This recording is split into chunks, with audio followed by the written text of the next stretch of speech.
बिस्मिल्लाहिर्रहमानिर्रहीम। अस्सलाम वालेकुम नादरीन, आप यूट्यूब चैनल देख रहे हैं। मैं इमरान खान हूँ। बौखलाई हुई हुकूमत की अजीबोगरीब चीज़ें। एक तो इस वक्त जब आप ये वीलॉग देख रहे होंगे तो नताइज आ रहे होंगे। अभी नताइज आने का सिलसिला बस शुरू हो जाएगा थोड़ी देर में। पोलिंग का टाइम ख़त्म हो रहा है जिस वक्त मैं ये वीलॉग रिकॉर्ड करवा रहा हूँ।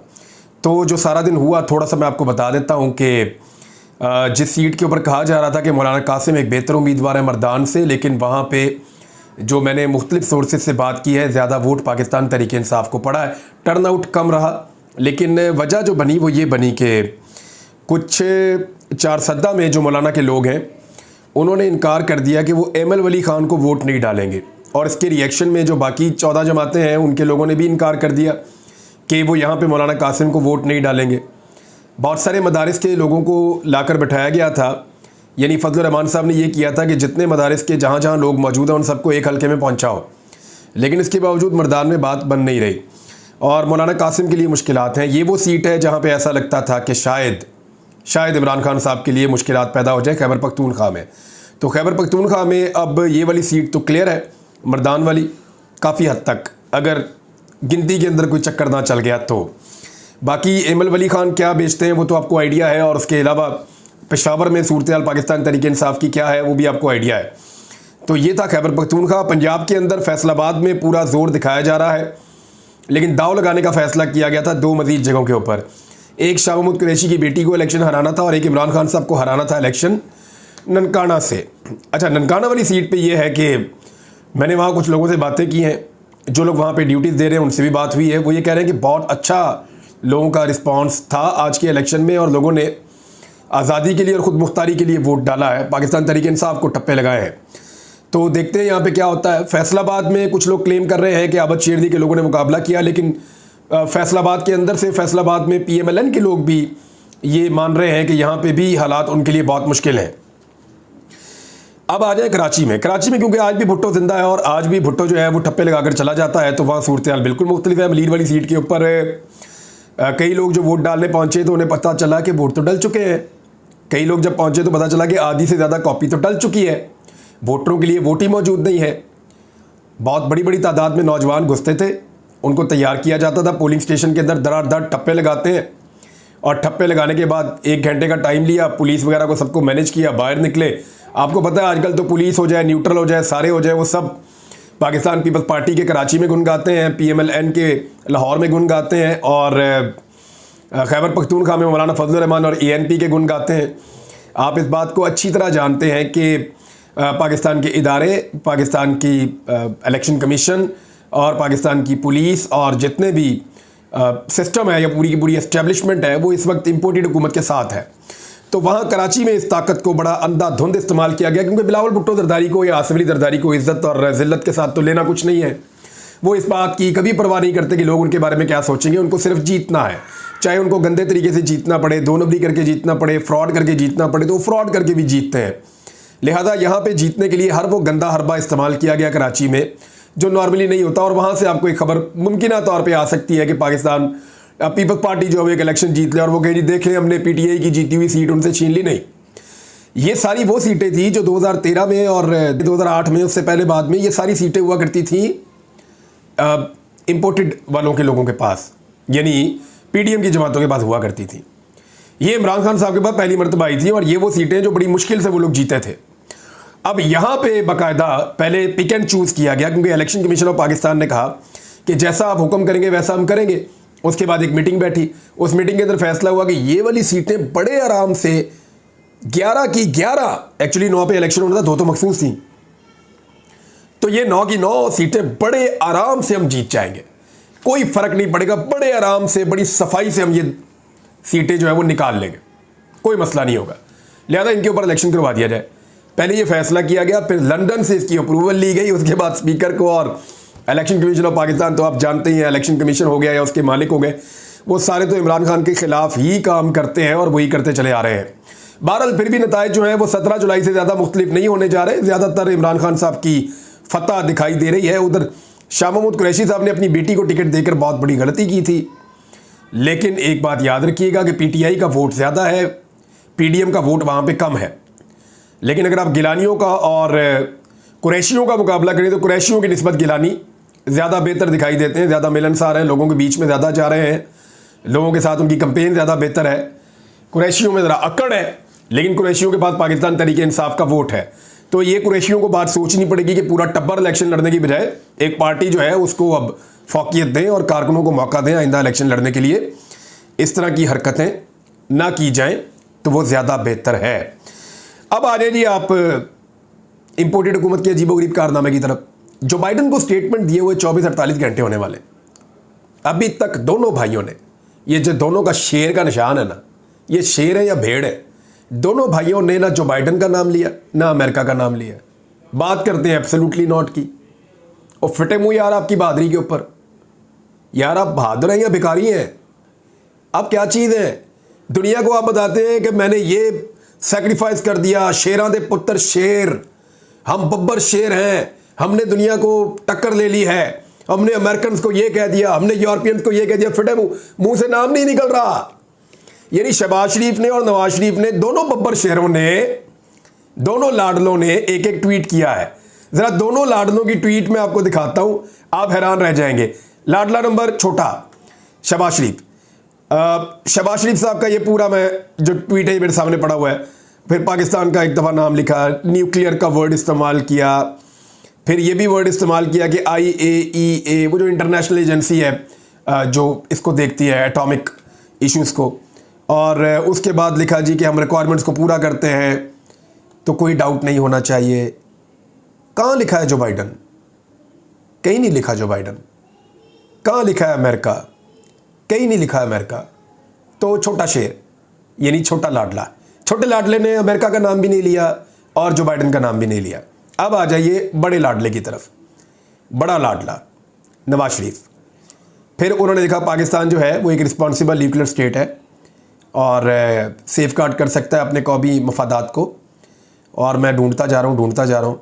न्यूक्लियर प्रोग्राम हमारा बहुत अच्छा है, किसी मुल्क के लिए ख़तरा नहीं है और आज़ाद मुल्क की तरह है, बाकियों की तरह। और नहीं, कहीं भी नहीं, ना जो बाइडन का नाम लिया ना अमेरिका का नाम लिया। तो दोनों भाइयों की बहादुरी जो है वो निकल गई भाई।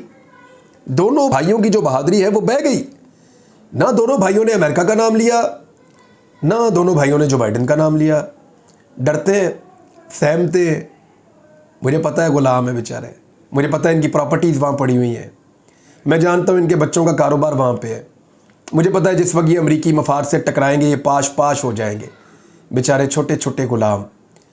देखें ना, ये तो जब दुनिया में कहीं भी जाते हैं तो लाल रंग की टाई पहन कर जाते हैं। मैं आपको दोनों भाइयों की एक और चीज़ बताता हूँ। दोनों भाइयों के ट्वीट के ऊपर जाएं, बल्कि बड़े वाले शेर की ट्वीट पे जाएं तो इसका आप ये प्रोफाइल पिक्चर चेक करें। लाल रंग की टाई लगाता है, ये अमेरिकन को बहुत पसंद है। लाल टाई लगाता है, ब्लू कोट पहन के, वाइट शर्ट पहन के, अमेरिकन की तरह दिखना चाहता है ताकि उनको ज़रा कंफर्टेबल वो रहे कि हमारा गुलाम बिल्कुल हमारे जैसे कपड़े पहनता है और हमारी तरह रहता है। ये जनाब इनकी टोटल कमाई है। और वो जो तीसरा है, वो जिसके नाना के बारे में कहा जाता था कि अक़वाम मुत्तहिदा में गया और जाके पेपर फाड़ के आ गया और वो बहुत बड़ा जो है वो एक आज़ादी का इस्तारा था, जुल्फ़िकार अली भुट्टो। बेशक बहुत बड़ा नाम था, बड़ा कमाल नाम था, लेकिन उसको बड़ा गंदे तरीके से बेचा है इन जरदारियों ने। यानी भुट्टो को आज भी जिंदा रख के सारे गुनाह भुट्टो के खाते में डाल देते हैं। जितने वोट कराची में जाली डालेंगे वो जिंदा भुट्टो डाल के चला जाएगा।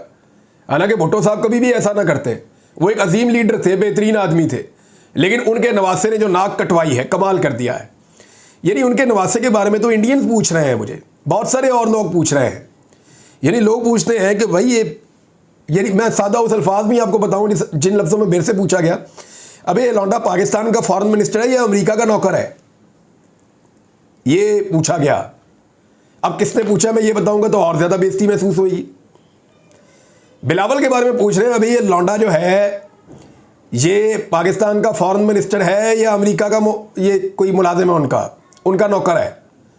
तो भाई जो बिलावल ने जिस तरीके से अमेरिकी सदर जो बाइडन के बयान को डिफेंड किया है, जिस तरह अमेरिकी सदर जो बाइडन के बयान के ऊपर बिलावल ने जो उसको जस्टिफाई किया है, उसके ऊपर ये कहा कि ऐसी कोई बात नहीं थी, एक गलत फहमी का नतीजा है, ये तो नहीं कर सकते। जो बाइडन ने तो ऐसे मौके पर भी नहीं कहा, कोई ऐसी प्रेस कॉन्फ्रेंस भी नहीं थी, कोई पॉलिसी स्टेटमेंट भी नहीं थी। यार उसने तेरे मुल्क के बारे में गलत बात की है, उसको जवाब तो दे दे भाई, मत करके। पाकिस्तान का वजीर खारजा लगा हुआ है, जो बाइडन के घर का मुलाजिम नहीं है, पाकिस्तान का वजीर खजाना खारजा लगा हुआ है। वजीर खजाना की उधर बेइज्जती हो रही है अमेरिका में। यहाँ पे मेरे पास एक ट्वीट है, मैं पढ़ के आपको सुना देता हूँ, और वो एक अजीबोगरीब चीज़ है। ये मोहम्मद नवाज़ खान साहब ने ये ट्वीट किया है, और ये एक्टिविस्ट भी हैं और बहुत सारे दीगर काम भी करते रहे हैं। मोहम्मद नवाज़ खान साहब, इनका ट्वीट है, जरा आप पढ़ लें आप। वाशिंगटन में पाकिस्तानी सफारतखाने का इसहाक डार के खिलाफ एयरपोर्ट के सिक्योरिटी चेकिंग के शर्मनाक रवैये पर एहतजाज। यानी इसहाक डार के साथ भी काम डाल दिया। पाकिस्तानी सफारतखाने के मुताबिक एयरपोर्ट के सिक्योरिटी ने इसहाक डार को उसी अमल से गुजारा जैसा कि उन्होंने शाहिद खाकान अब्बासी के साथ किया था। मतलब डार साहब की भी पैंट उतार दी। यानी इसी तरह की चीज़ रिपोर्ट हुई थी ना शाहिद खाकान अब्बासी साहब के बारे में, तो क्या डार साहब के साथ भी वही कर दिया? इसकी तस्दीक होनी चाहिए और इसका पता चलना चाहिए कि ये क्या चल रहा है, और इसकी कोई गुंजाइश नहीं होनी चाहिए पाकिस्तान में। ये बड़ी बदकिस्मती की बात है। अच्छा, मज़े की बात यह है कि पाकिस्तानी सियासतदानों से या पीडीएम की इम्पोर्टेड हुकूमत से बेहतर तो अमेरिकन का अपना एक स्टेटमेंट आ गया है। प्रेस सेक्रेटरी है कैरन जान, और अमेरिकी सदर जो बाइडन की जानिब से वाशिंगटन से ये वाइट हाउस की प्रेस सेक्रेटरी हैं, उन्होंने कहा कि वजाहत दी है उन्होंने, और पाकिस्तानियों ने बड़ी मिन्नत और बड़ा तरला किया है इम्पोर्टेड सरकार ने कि जनाब अल्लाह का वास्ता जो मर्ज़ी आप कर लें, लेकिन थोड़ी इज़्ज़त हमारी रहने दें, क्योंकि हम तो आपका नाम भी नहीं ले सकते, हम तो अमेरिका का नाम भी नहीं ले सकते, हमारी तो ज़बान कांपना शुरू हो जाती है, हमारी तो कांपे टांगे जाती हैं आपका नाम लेते हुए।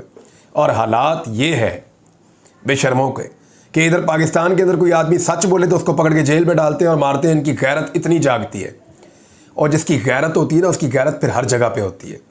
गैरत ताकतवर के खिलाफ भी गैरत ही होती है। जो बेगैरत होता है ना, वो क्या करता है, ताकतवर को देखता है और वहाँ पे अपनी गैरत को सुला देता है, और जहाँ पे कमज़ोर को देखता है वहाँ पे वो बड़ा गैरतमंद बन के खड़ा हो जाता है।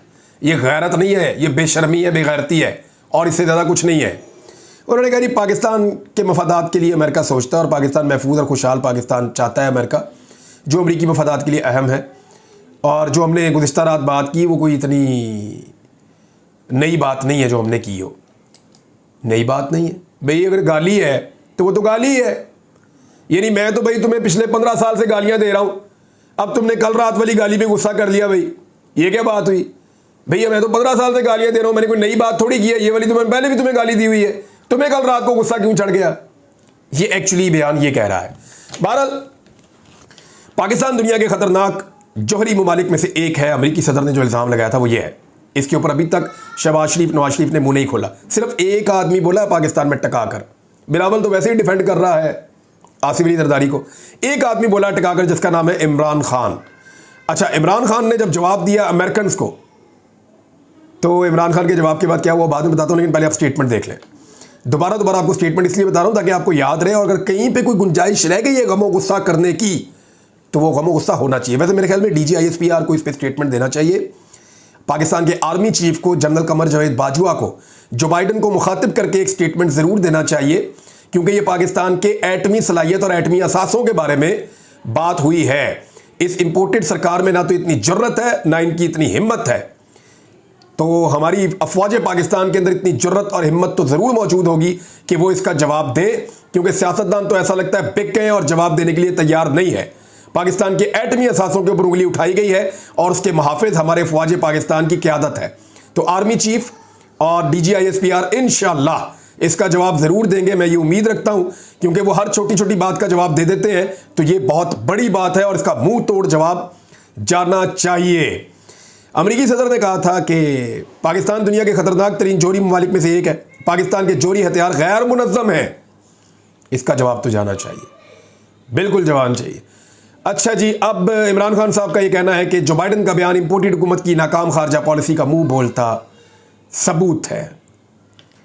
फिर उन्होंने, इमरान खान साहब ने अमरीकी बयान के बाद इमरान खान साहब बरस पड़े। उन्होंने कहा कि अमरीकी सदर के बयान पर मेरे 2 सवाल हैं। किन मालूमात की बुनियाद पर अमरीकी सदर हमारी जोहरी सलाहियत के बारे में इस गैर ज़रूरी नतीजे पर पहुंचे हैं, बताएं। वज़ीर आज़म होने के बाद से मैं जानता हूं कि हमारे पास सबसे महफूज जोहरी कमांड एंड कंट्रोल सिस्टम है। उन्होंने दूसरा सवाल किया कि पाकिस्तान अमेरिका की तरह जंगों में शामिल रहा, न किसी मुल्क में जारहियत की।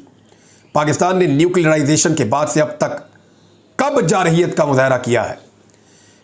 अब ये इमरान खान साहब ने सवालात उठाए। तो अमेरिका ने तो जंगें भी की है, जारहियत भी की है, पाकिस्तान ने तो नहीं की। अच्छा, मरियम नवाज़ को बहुत गुस्सा है।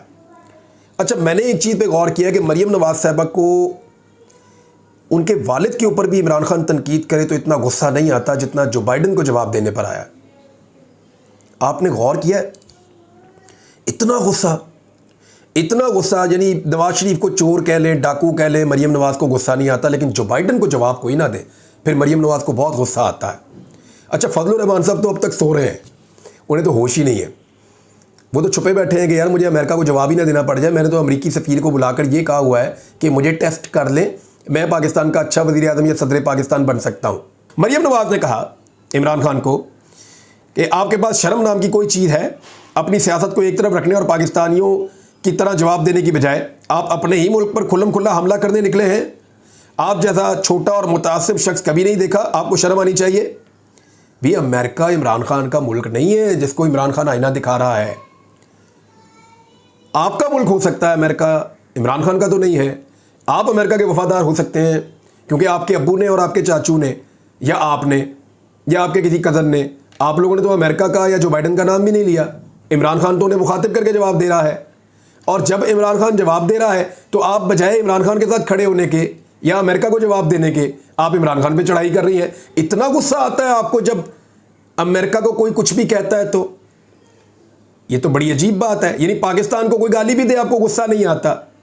जो अमेरिका का एक पिट्ठू था वहाँ बैठा हुआ था अफगानिस्तान के अंदर, जिसने पाकिस्तान को एक गंदी गाली दी थी, उस वक्त तो आपको गुस्सा नहीं आया था।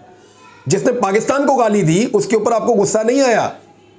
वहाँ से अफगानिस्तान से बैठकर अशरफ गनी के बंदे ने गाली दी पाकिस्तान को, गुस्सा नहीं आया मरियम नवाज़ को। आज इमरान खान ने अमेरिका पे तनकीद की है तो मरियम नवाज़ को देखें कितना गुस्सा आया है।